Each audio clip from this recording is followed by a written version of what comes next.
Assalamualaikum warahmatullahi wabarakatuh. Perkenalkan, nama saya Okta Junianti dengan NIM 22052023 dan rekan saya Iin Aurhelia Paustin dengan NIM 22052112. Di sini kami akan menjelaskan materi tentang generasi milenial dan demokrasi digital mengenai peluang dan tantangan di era teknologi. Baik, yuk sama-sama simak penjelasan dari kami. Adapun tujuan pembelajaran yang pertama memahami konsep demokrasi digital dan peran generasi milenial di dalamnya. Yang kedua, mengidentifikasi peluang dan tantangan dalam demokrasi digital.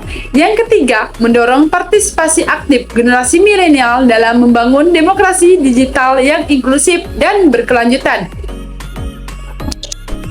Pada bagian pertama itu ada pendahuluan, yaitu A. Konsep demokrasi digital. Demokrasi digital adalah penggunaan teknologi digital dalam proses politik dan partisipasi warga dalam pemerintahan.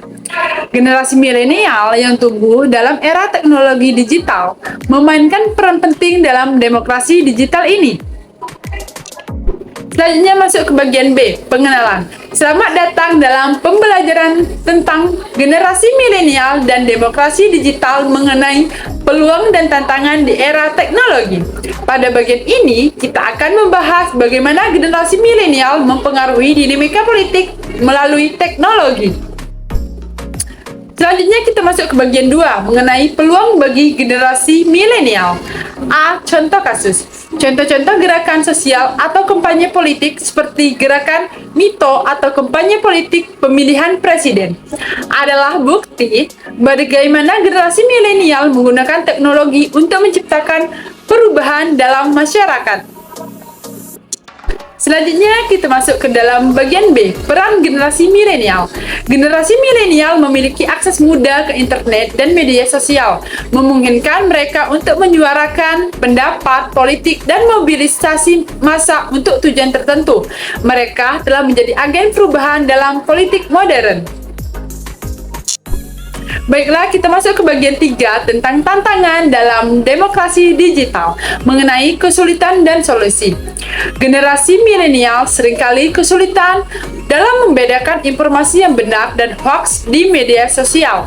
Namun, dengan meningkatkan literasi digital dan kritis serta memverifikasi sumber informasi, mereka dapat mengatasi tantangan ini. Untuk materi selanjutnya akan disampaikan oleh rekan saya Iin Aurhelia Paustin. B. Tantangan utama, yang dimana tantangan utama dalam demokrasi digital adalah yang penyebaran berita palsu atau hoaks, kesenjangan akses teknologi, dan juga kurangnya regulasi yang memadai. Hal ini dapat mempengaruhi integritas proses politik dan juga mengganggu opini publik. 4. Aksi dan juga harapan ke depannya. Yang pertama, agen perubahan, yang dimana generasi milenial sendiri dapat menjadi sebuah agen perubahan dengan memanfaatkan teknologi untuk memobilisasi massa, memperjuangkan isu-isu penting, dan juga memonitoring kinerja pemerintah secara online. Mereka juga memiliki potensi besar untuk mencapai perubahan yang signifikan dalam politik. Peran individunya nih ya. Setiap individu memiliki peran penting dalam membangun demokrasi digital yang inklusif. Dengan berpartisipasi aktif dalam proses politik dan juga pemerintahan, generasi milenial dapat membawa perubahan positif dalam masyarakat.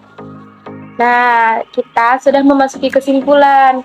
Nah, kesimpulannya untuk harapan ke depan adalah saya dan rekan kerja saya berharap pembelajaran ini dapat menginspirasi generasi milenial untuk lebih aktif dalam demokrasi digital. Dengan kerjasama dan juga partisipasi dari mereka, kita dapat menciptakan masa depan yang lebih baik lagi untuk semuanya. Serta, dalam rangkuman ini, kita telah membahas apa itu konsep digital, peluang bagi generasi milenial, tantangan dalam demokrasi digital, dan juga peran individu dalam membangun demokrasi yang inklusif. Penting bagi kita semua untuk terlibat dalam proses politik dan juga memanfaatkan teknologi dengan bijak. Mungkin sekian video yang dapat kami sampaikan. Semoga saja materi ini memberikan pemahaman yang mendalam lagi dan juga memotivasi siswa SMA kelas 12 untuk terlibat lagi dalam proses politik dan juga memanfaatkan teknologi dengan bijak dalam membangun demokrasi digital yang inklusif. Sekian saya tutup. Assalamualaikum warahmatullahi wabarakatuh.